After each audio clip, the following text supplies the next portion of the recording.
Hey, Fly Girl. I'm René Vengelsdorf, Aviation CEO, FAA board alum, and high performance coach. Whether you're chasing your first discovery flight or leading at 40,000 feet, this show is your runway for bold career moves, real mentorship, and stories from women rewriting their flight plan. From the cockpit to the control tower, we're building the future of aviation one fly girl at a time. Welcome to the Fly Girls Guide podcast.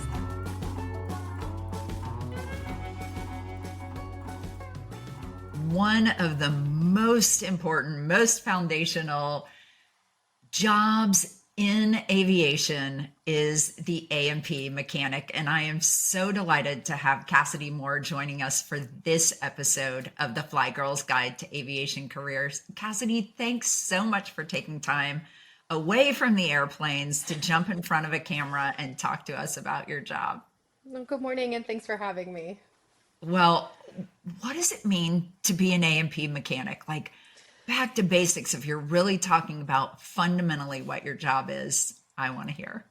So, A&P mechanic is the backbone of aviation, to be quite honest, and not just because, I love mechanics and those sorts of things, and, we're so great. But an airplane doesn't fly unless an A&P signs off on it. It doesn't, you can't just go grab an airplane off the ramp and go fly. It has to have up-to-date maintenance. It has to have up-to-date paperwork. And so the airplane mechanic is the person that takes on the responsibility to get the aircraft up and running. Now, we don't necessarily hold the key to airworthiness, but we are the ones that kind of make sure the thing is ready to go. So we have to follow all the maintenance manual practices and everything from the FAA to make sure that when you take off, you're taking off on our license. Then you, as the pilot, have to have the license to conduct all of your maneuvers in the sky and make sure you can get up and back down. But the aircraft can't take off without the aircraft mechanic. That is such a critical partnership between a pilot and a mechanic. And just for people who don't know, what does A&P stand for? So an A&P is an airframe and powerplant. You do a 2-year school. In most instances, there is an on-the-job training version to get your A&P, but it's quite a bit longer. I've always suggested people do the 2-year degree. You're not getting an associate's unless you go the extra mile, but you'll go in and do 1 year of generals and airframe, which covers hand tools, the basic items, the breakdown of what an aircraft is and what an engine is. And then the next year you'll go in and do your power plant and some of your systems. So it'll break down hydraulics and engine and all the little things that make an airplane an airplane. I know some schools can do it in a year if you're doing like a missionary training. They have a 3-year school that's here in Sacramento that I've become aware of called Solano, and their curriculum breaks it into 3 years. And then I went to Alabama Aviation Community College, which is most of what you're going to run into are tech schools. And that one was a 2-year. It's heavily regulated by the FAA, so you're only allowed so many hours of missed time. But the 2-year is a really good way to kind of get your fill basically, and then get into the world to start your learning. Well, how in the world did you get interested in doing aviation mechanics? Well, it was definitely not at the top of the list by any means. I was in high school. I had survived K through 12 and was just not going to do any more school. I was pretty over it at that point. I didn't come from an aviation family. My uncle and grandfather built classic custom hot rods. And so I kind of grew up around the mechanics side of the house, but didn't really know much about it. And then I met a family who had a kid about my age, and they had a Piper Clipper, a little 4-seat, and they invited me to go with them to a pancake breakfast because, as I've learned, aviation, you don't fly anywhere unless it's for food. So that's kind of that's a perk if you like to eat like I do. And when I went, I actually met some of the A&P instructors there. They were the ones putting on the pancake breakfast. And, we got to talking and they asked if I had any plans for the future. And I was like, no. Because in 2010s when I graduated high school, and that was the really big push for people to go to 4-year colleges. And I was not doing that. I couldn't decide on something I wanted to do. And so I just kind of figured I'd graduate high school and I would figure something out along the way. And I waited until the day before graduating and I called the A&P school and I was like, I would like to go to A&P school. And they were like, that sucks. Semester's full. And I was like, oh no, sadness. But then they made an exception because it turns out I was one of the few women that had actually applied to go to the school. So that was kind of cool. And so I got in and I that's the rest is history. I mean, I found out about general aviation, and that's kind of what the push for me was getting into the smaller stuff, and now it's been almost 13 years.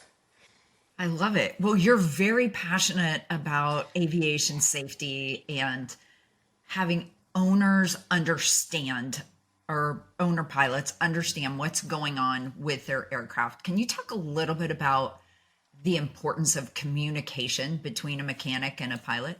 Oh yeah. So this one really hits close to home. I learned very early on about what happens when the communication falls apart. And what what I was taught initially was that the owner shows up, they drop off their airplane, you work on the airplane, you give the airplane back.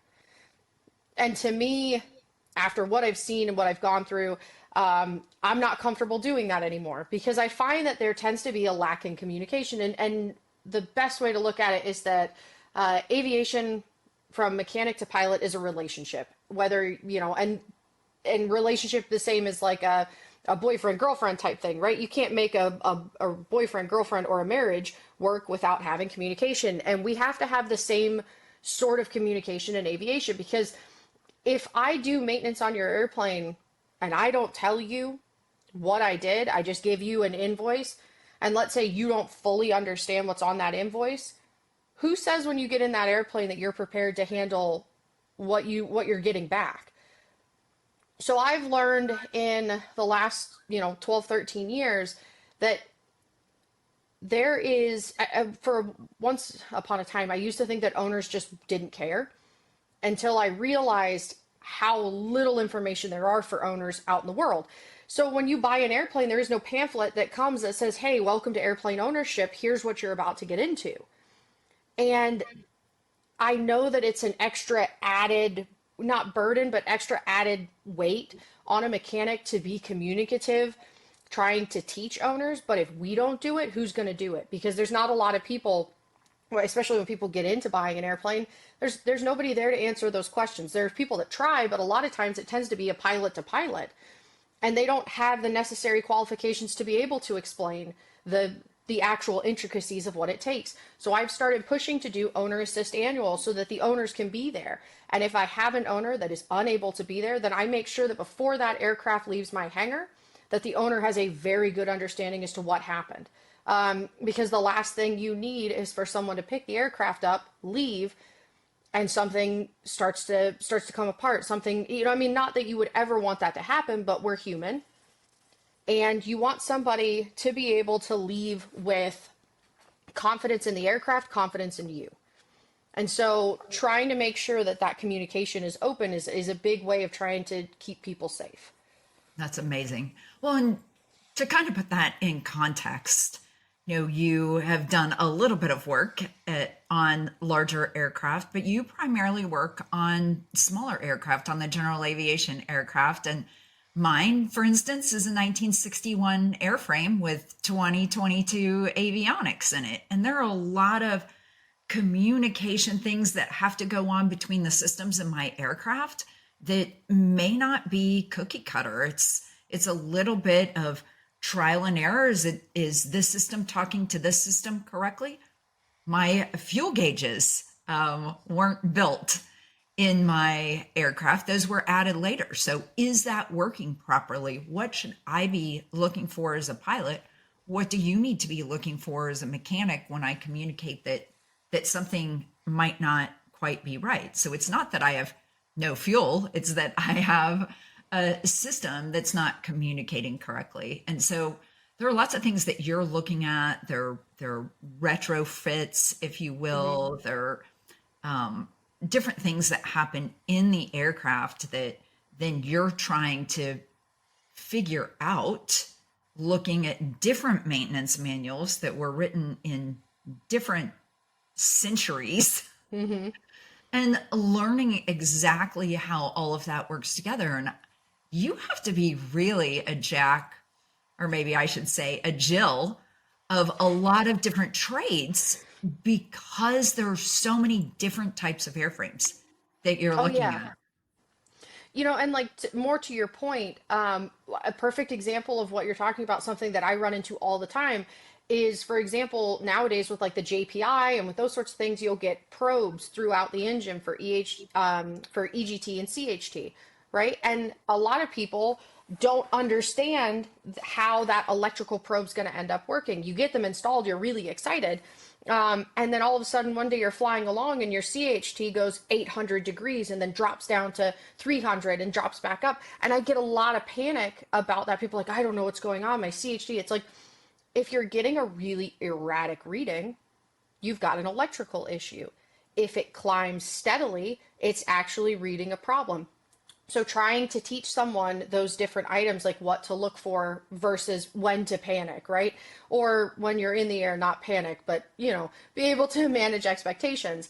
And I will say that I have definitely worked on a little bit of everything. I've done helicopters, fixed wing, warbirds, you name it. I've tried it. But I will say that even though being a Jill of all trades, I still try to always rely upon people who are smarter than myself. So I work with a gentleman right now. He builds engines. And in my job, I'm dealing a lot with with single engine and multi-engine, but anywhere from 4 to 6 cylinders. And there are some things that are a little over my head. I've been doing this for, 13 years, and I still have questions. And it's not a bad thing to have those.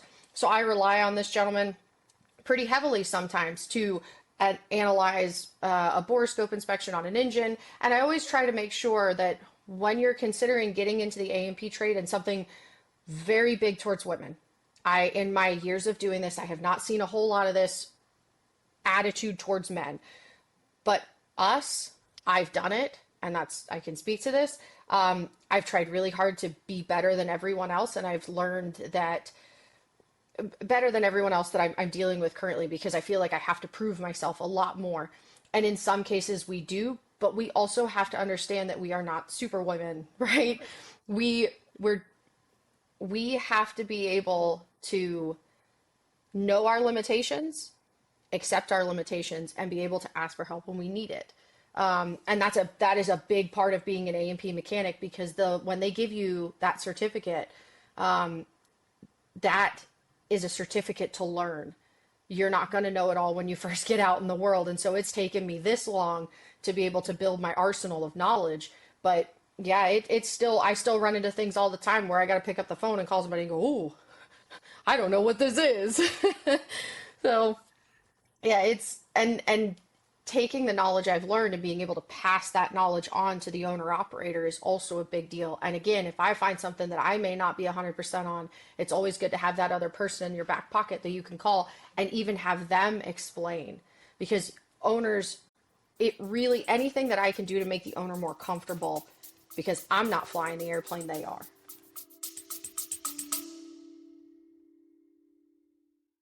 Hey, friends, are you dreaming of a career in aviation or ready to level up the one you've already started? Whether you're a student, a career changer, or a seasoned pro, you are invited to our free virtual aviation career fair happening November 5th. Meet recruiters from top aviation companies, explore career paths you never knew existed, and even sign up for interviews. It's completely free, but space is limited. Register now at weareflygirls.com/careers and take off toward your future in aviation. Yeah, that's incredibly important to have those good communication skills and always be learning.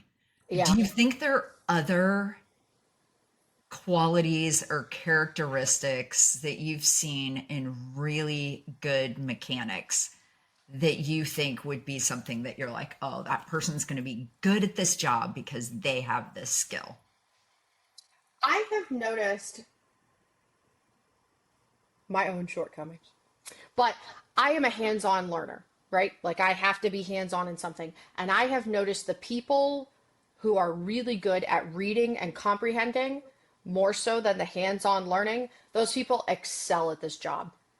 They really do, because having that ability to even, and I worked with an A&P recently, a fresh A&P, and they had that, and that's something I wish I had, because being able to do something hands-on is great, but being able to read a 1960s manual or even a newer manual and be able to put all the pieces together just by reading it without having to deep dive, I find is really helpful in getting in. And then a very much attention to detail. And that's going to be anything, whether you're flying or doing maintenance, but in the maintenance community, and attention to detail is a very big deal.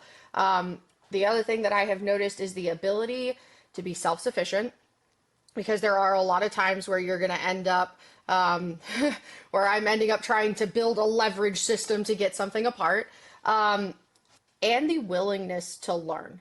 If you can check your ego at the door, you are going to make a phenomenal mechanic, because there are a lot of people who are unable to do that, and they're automatically going to know more than you, and they're automatically going to be able to do. But the people that walk in very humble, I have noticed, make really, really good mechanics, because this industry will kick the crap out of you if you think you know everything.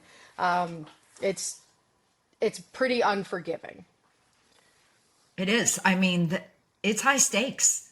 Oh yeah. It's high stakes. If a pilot makes a big error, or if a mechanic makes a big error, it could be life or death for more than one person. So definitely a high stakes environment, even though sometimes when you walk in, there's just such camaraderie in a mechanic shop that's really fun. So I think probably also, and I can tell you're like this just in the short time that we've known each other, that you're just friendly and you're inclusive in the way that you talk to people and you treat people and you want to bring people on board. And Oh I yeah. would venture to guess that makes you a pretty good mechanic.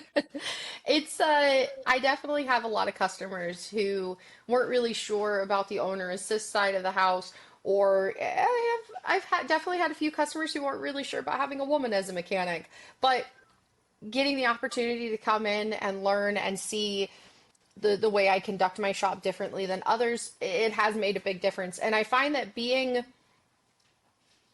patient, which is a virtue I am having to learn, because that is the one I was born without. Patience is a big thing that I am having to learn, and definitely having to put myself through. But being able to do it has definitely made a big difference in having customers that want to come to me and trying to teach new mechanics or teach the younger generation. Patience.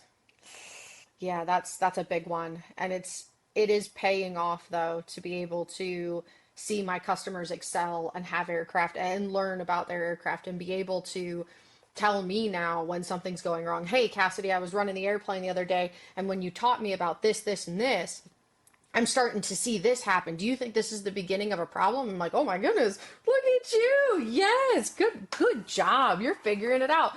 And so it also makes it a lot easier to be able to communicate with each other, and opening that door. So yeah. I love it.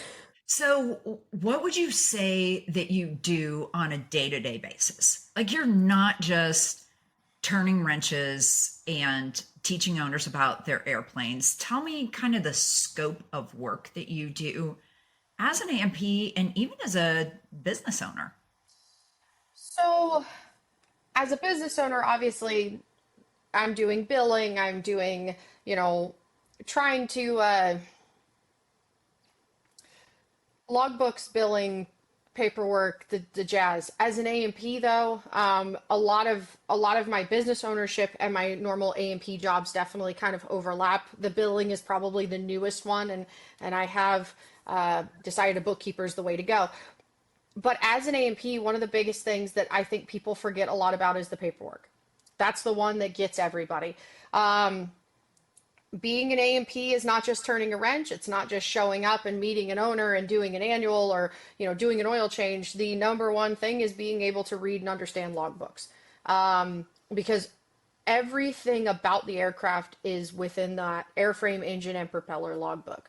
I do a lot of pre-buy inspections as well, which is, pre-buy evaluations. I don't call them inspections. I know the common industry term is an inspection, but a pre-buy evaluation. So as an A&P, for example, the easiest way to explain is before I start an annual, let's say someone wants an annual inspection, the very first thing I have to do is review the paperwork. Before you dive into an aircraft, before you open a panel, the very first thing you have to do is the paperwork. You have to review the airworthiness directives, and airworthiness directives are, we're going to call them like a recall, basically, for people that may not be into aviation or may not understand. It's basically like a recall. A manufacturer has had an issue. The FAA has given them time to try and address that issue, and they're given out a service bulletin or something, and that usually comes directly from the manufacturer. The manufacturer is given that opportunity. If they don't correct the issue or a death occurs, usually up to 4 or 5 deaths occur, the FAA steps in and takes over from there, and then they will admit or they will submit out to the public an airworthiness directive. And those can be one time or they can be reoccurring. And so these are items that you have to first start with to kind of understand the aircraft that you're working with. From there, you're reviewing maintenance that's been done in the past. You want to make sure that you are tracking if number one CHT is constantly a problem, or if they're constantly, readjusting the right mag. It seems like we may have a bigger issue. That's something that we need to add to the scope and detail. It's already a part of your inspection, but you're noticing that this one item gets brought up a heck of a lot more than anything else. That's something you have to pay closer attention to. Parts and pieces ordering is the next thing that kind of becomes a big deal, because whenever you're doing an inspection, you're going to have certain items that have to be replaced every time. So now you have to make sure that you've got all of those things together. It tends to be very paperwork heavy, then maintenance, and then more paperwork. And that's something that gets a lot of people.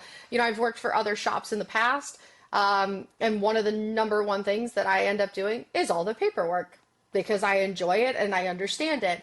But for somebody who's running a shop or an A&P that is more mechanically inclined, they don't usually want to deal with the paperwork. And that is the one thing that you have to be extra careful of, because most times an A&P, especially if you've been in the industry for a while, you know your trade.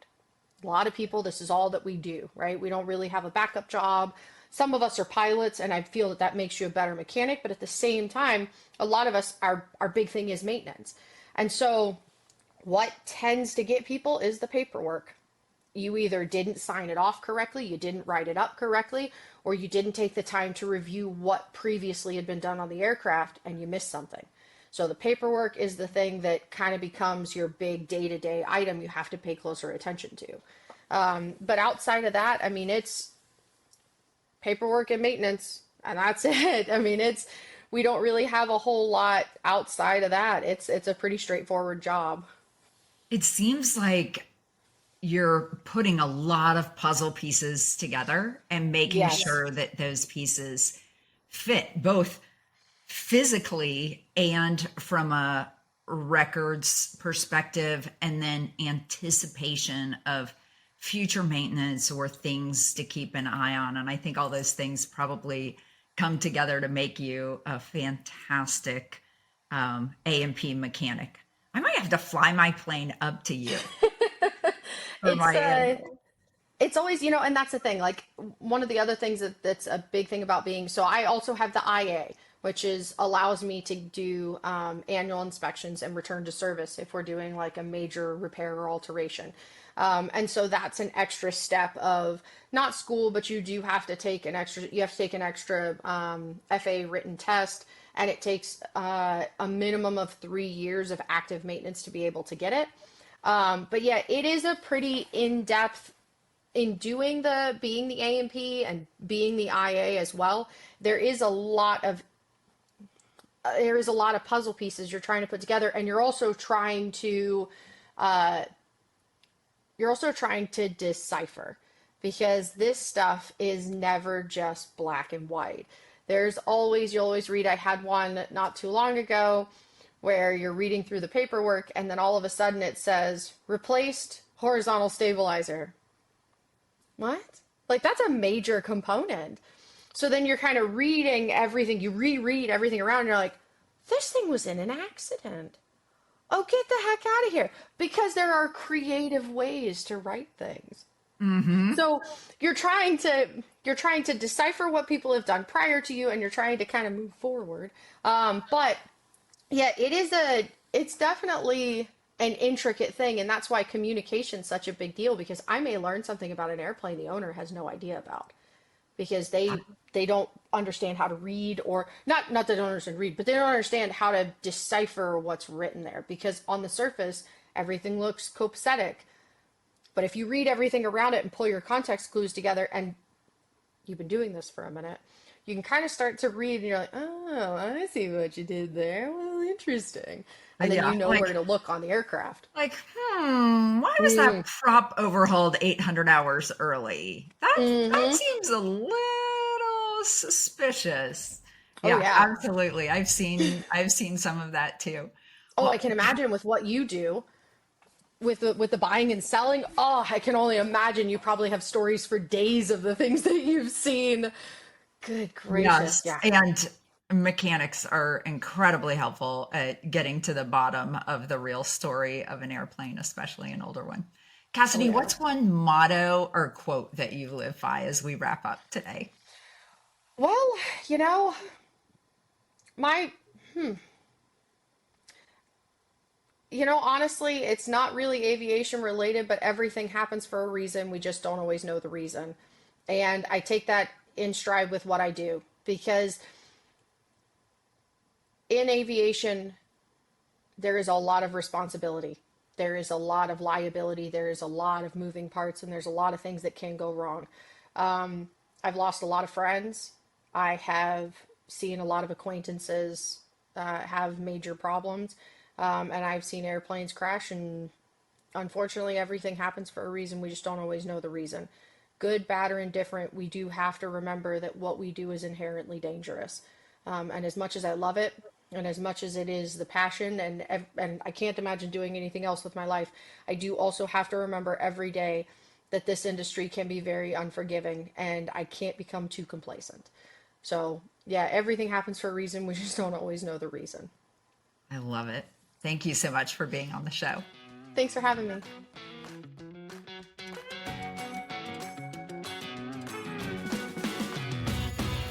Thanks for tuning in to today's episode. For additional resources, head over to flygirlsguide.com. If you're inspired to pursue a path in aviation or want to support the women who do, be sure to subscribe and leave a review. And if today's conversation sparked something for you, share it with a friend. It's one of the best ways to grow the Fly Girls Guide community. Until next time.